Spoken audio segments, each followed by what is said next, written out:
I dubbed the Sir Plinky-Salad of Reinickendorf. Today we're going to be building the Plinky Plus from the DIY kit.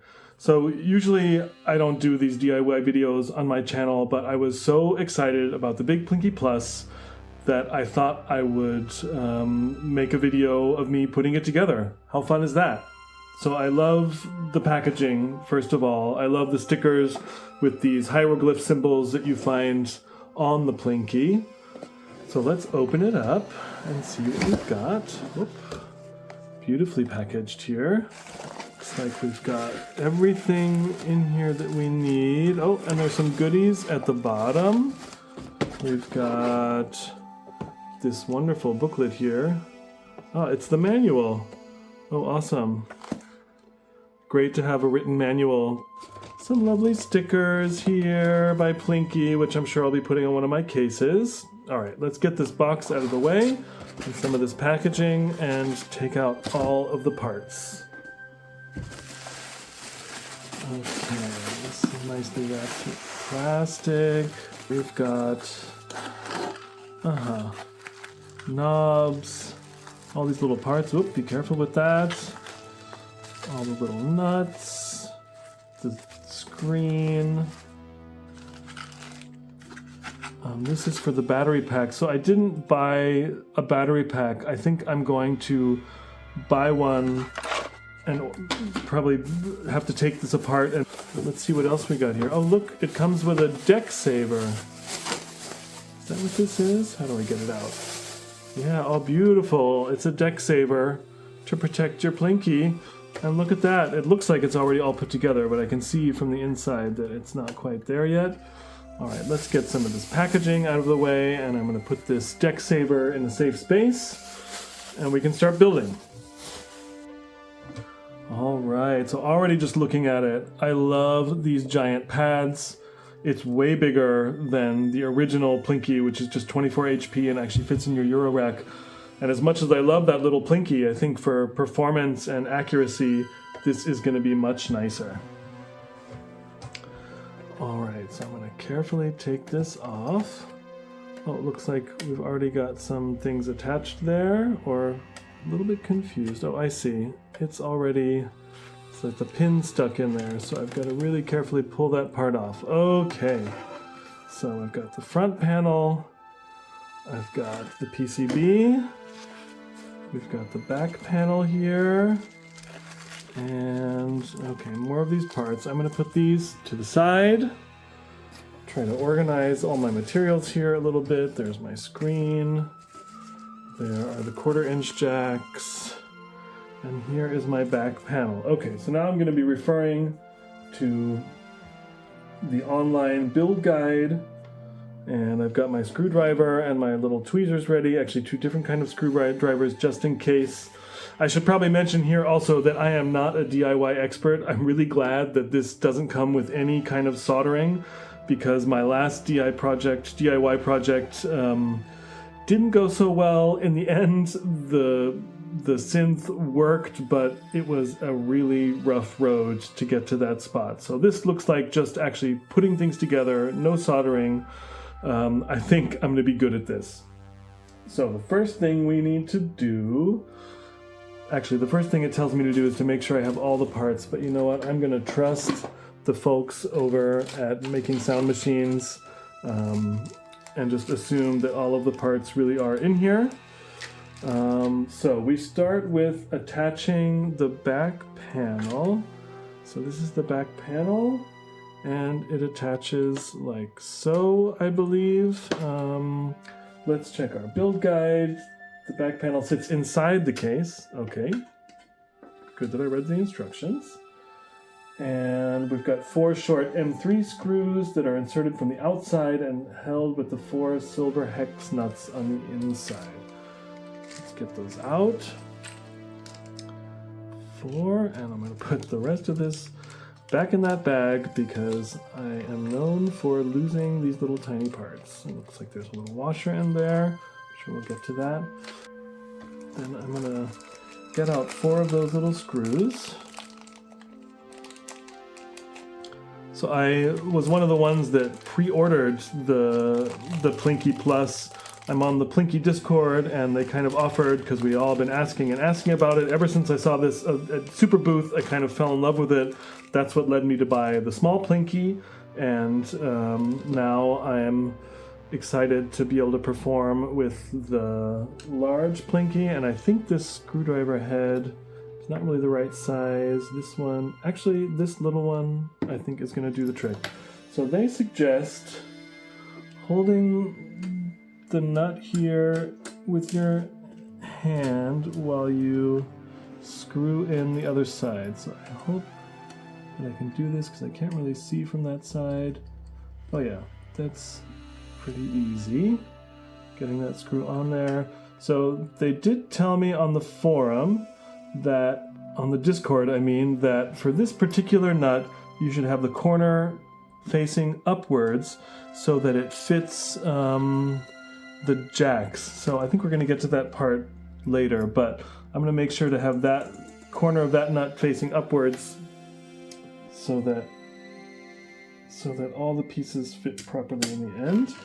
And now we're going to do the rest of these 4 screws. I have to say it's a little bit tight in here to really get that nut on there. I guess this is why they recommend using the tweezers. Okay, this is a little trickier than I thought. I actually do have really small hands. Okay, I think I have to turn this around so that I can see from where I'm sitting the screwdriver. And see if I can get that in there. There we go. Yeah, from this side it's a lot easier. I can see all my outputs here. This is already very exciting. So how to get that nut way down there, that's going to be tricky. Tweezers. As you can see, I am not an expert at this kind of thing. But, oh, I got it. I think that was more luck than skill. And this last one, I think, is going to be pretty easy. Yeah, so I'm just kind of holding that with my fingers to get it tight, and it feels pretty secure in there. That was the one that I needed to have the corner up. Okay. Success. The back panel is on. Looks like I've got line in, that's cool. I've got my Euro rack outs, my phone outs, 1/4 inch main outs, which is fantastic, especially for playing live, and then a bunch of inputs here and outputs. Cool. And MIDI. Awesome. All right. Next step after I have screwed these in is to assemble the main board and the jacks. Okay, this is where electronic components come into play and it gets a little scary. So we're going to put this aside for now. How about we put this over here? And it says to put the main board in front of me. Here are my jacks, which need to go in there. So components face up and the potentiometers sit at the top. All right, we're good to go here. Okay, the smaller of the 2 jack boards with the 1/4 inch jacks attaches to the pin socket on the right side of the main board. So I'm gonna fit that just right in there. Oh, it fits in nice and snug. That was easier than I thought. Okay, first scary part is over. Next place, the 3.5mm jack board. That's this one. Okay, this side is up. Okay, so I think, it looks like it fits just right in here. Okay, this one is a little bit trickier. I'm having a little bit of difficulty here, and I'm not sure why. Really don't want to break anything. There we go. Okay, looks like we're in. Once you've connected both the small and longer jack board, you are ready for the next step, which is to place the main board in the metal enclosure. Okay, so we're back to this. The best way to do this is to hold the main board at an angle, align the jacks with the top row of cutouts of the black panel. Okay, so I think this is the angle they mean. And we're gonna align these jacks there and hopefully slide the other ones in. So, looks like, I don't know quite how far they should be sticking out. And now I see why this hex screw, hex nut needs to be sitting as it does because we want it to be able to fit. There's like a little corner piece cut out here.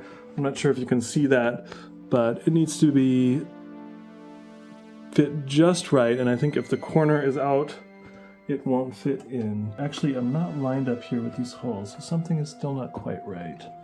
It seems to be this side here, which isn't quite going in far enough, and I'm wondering if that has to do with these nuts. Should these come off first, and then they go on the outside? I'm not quite sure about that. Okay, I'm not actually 100% sure about this, so I'm going to take these off and see if it fits in really well like that. And put this in. All right, this is actually good because now we're lined up here. Everything is looking good. So I'm gonna put these back on this side. I won't tighten them too far, just so they don't get lost. And so this remains secure. I think probably we'll be screwing on a bunch of nuts here as well. So we'll save that for the end, and I will also gently tighten them. We're in. So now you are ready to screw the main board into the metal enclosure. Take 4 of the black M3 screws. All right, 4 more of these. And they show me in the picture where to do it. It's here, here, here, and here. Looks like this one doesn't go in that. I think something else goes in there, if I remember correctly from reading the build guide in advance. So let's get 4 of these screws.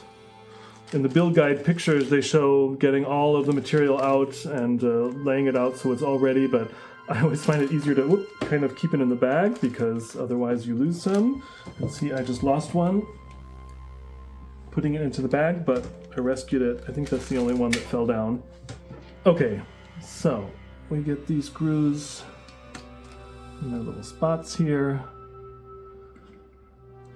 Okay. I wish all DIY builds were this easy, though I actually do enjoy soldering. I'm still not very good at it, and I've done 1 or 2 workshops, but it's sort of you sit and build the thing together, and I think what I really need is some proper soldering lessons from an expert that has nothing to do with Eurorack, just so I can really get the basics down and, you know, kind of know when I've got a cold solder, because it's something I still don't really know how to recognize or test. But okay, we have the main board is attached. This is very exciting already. Next, the golden 10mm hex standoff goes in the position at the top left. Right, that was this extra hole here, which I didn't put a screw in yet. Oh, first place the silver washer between the standoff and the PCB, and they say it's easier to place the washer first and then screw in. Okay, gotta get that thing out. There it is. All right, there's my washer. And they say it's easiest to place it on there first, so I'm going to do that with my little tweezers. It's a really small little spot, and the washer fits right on there. And then this really simple little standoff nut. Oh, here we go. I just needed to get a good grip on it with the tips of my fingers. I don't want to go too tight with that, but it feels very securely in. Oh wait, I can go a little bit further. This is actually really easy so far, and I feel like there's not much I can do here to bust things, so that's always good because I'm a little bit clumsy. So now place the knurled nuts. So it does say find the 2 largest hex ones and put them on the 1/4" jacks, but I think, yeah, that's what was already there. So these are now properly attached. I don't need to do those, but there are 24 of these little tiny ones, so I'm gonna get those out. And nuts here. I think I've got a tool for this actually. So I bought this kit here from Exploding Shed. Of course, I could have 3D printed these myself somewhere, but I don't have a 3D printer, and I'm just sort of getting into that. So for now, I'm going to use the one I bought from Exploding Shed. Okay, so this should be secure so nothing falls off. So I think what I'm going to do is just get them on with my hands here.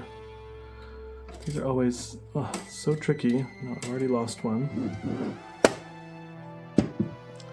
Yeah, I feel like somebody who's used to doing all this DIY stuff wouldn't take quite as long as I'm taking here, but there we go. One's going on. All right, I think what I'll do is screw these on by hand, and then I'll tighten them with my little tool once they're on. So I will probably fast forward this part so you don't have to watch me clumsily putting all these on there.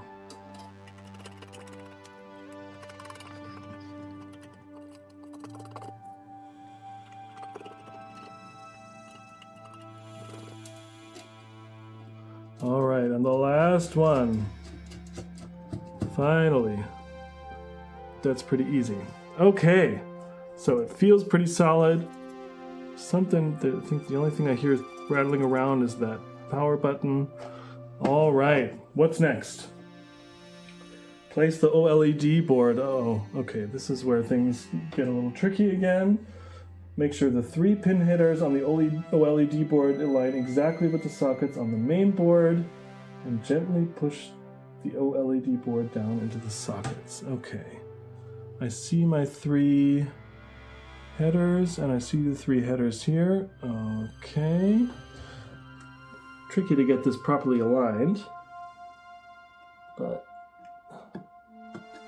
there we go. Oh, it's in. Whew, okay.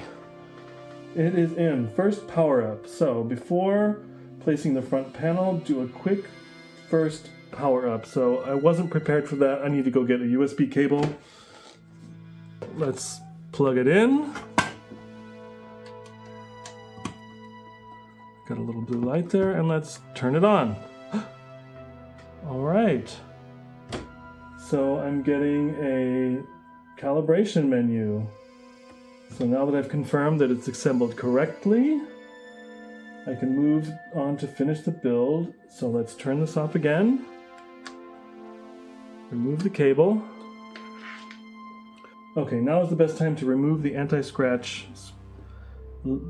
sticker here, which I'm going to do. Reveal the beautiful screen. Actually, I sometimes always want to keep this on just so it doesn't get scratched in the future, but I suppose it's going to be fine.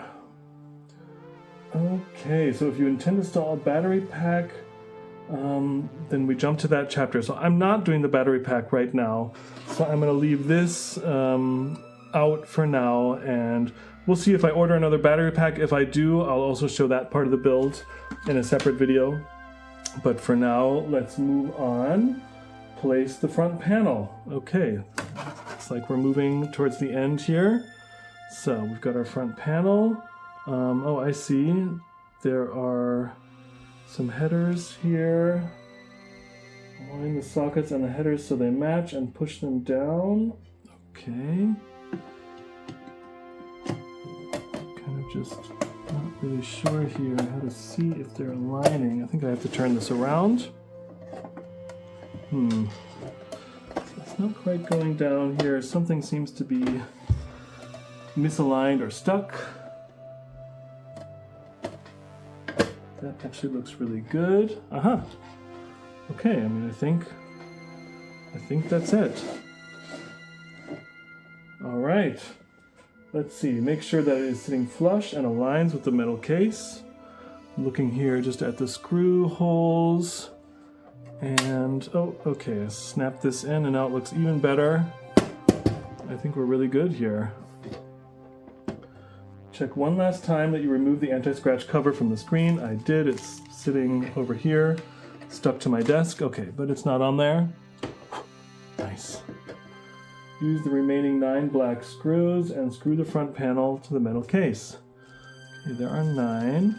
Though what concerns me here is that I have extra of these small nuts. Looks like there's 4 extra. But I did do each jack, so maybe those come into play later, or maybe those are just extra in case you lose them, as one does. So we're just going to screw these all in now.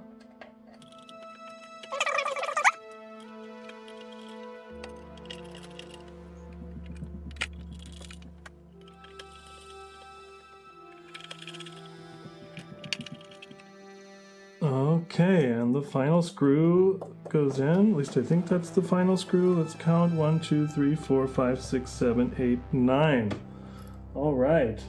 Now with the 4 black hex nuts, that's these.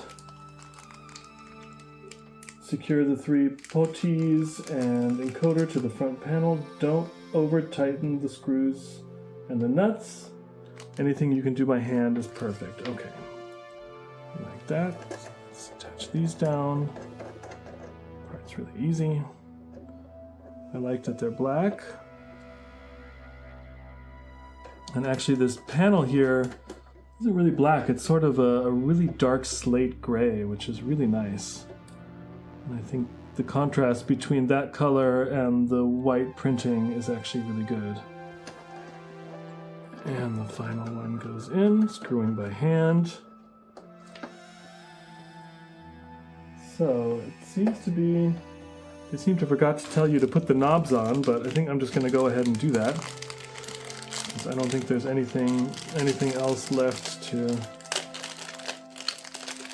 do here. Whoops, opened them the wrong way and they come falling out. All right.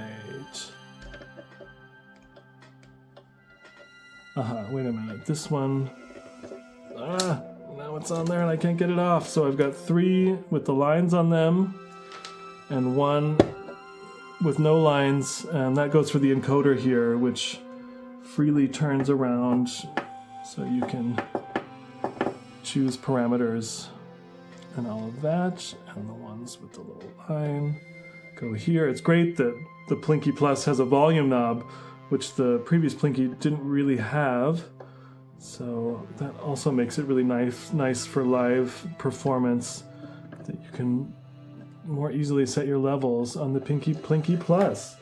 So now I'm supposed to take a moment to appreciate the majesty of my crafting skills, and I have to say, the Plinky Plus really is beautiful. It's nice and big. You can fit your fingers right on there and really precisely hit different notes. You can also see the glyphs and the writing much better than you can in the original Plinky. Oh, I see. Once you've tested the functionality of your Plinky Plus, then you put the aluminum knob caps on. Well, okay, I did that first, but that's all right. Now I've got these, which I can turn over and stick onto the back.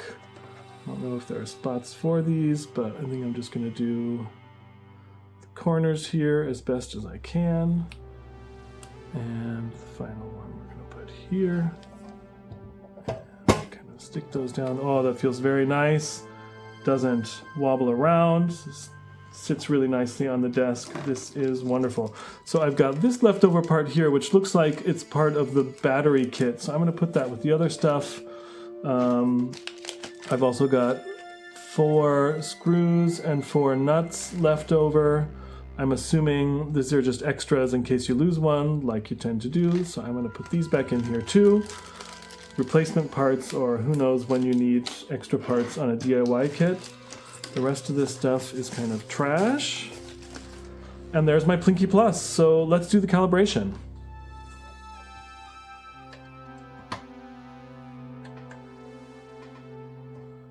So calibration. Slowly press the lit pad. So that's this one. We're going to go through and press each one right in the center with flat fingers. So this is kind of boring, but as I know with the original Plinky, it really does help to calibrate. Also, if you show up to a gig somewhere and you're playing in a little bit different of a situation, it doesn't hurt to do a fresh calibration just to make sure that the Plinky understands your touch. Though I am anticipating that the Plinky Plus won't be quite as sensitive to calibration difficulties as the little one was, where sometimes you press a certain pad and it actually understands that it's a pad next to it. These pads are so much bigger that I feel like it's going to be very easy for the Plinky to understand what pad you're trying to push, and very easy as a performer to push accurately. So I don't know how well you can see it on the camera, but when I press down. After a second or so, the light starts blinking to let me know that that pad has been calibrated.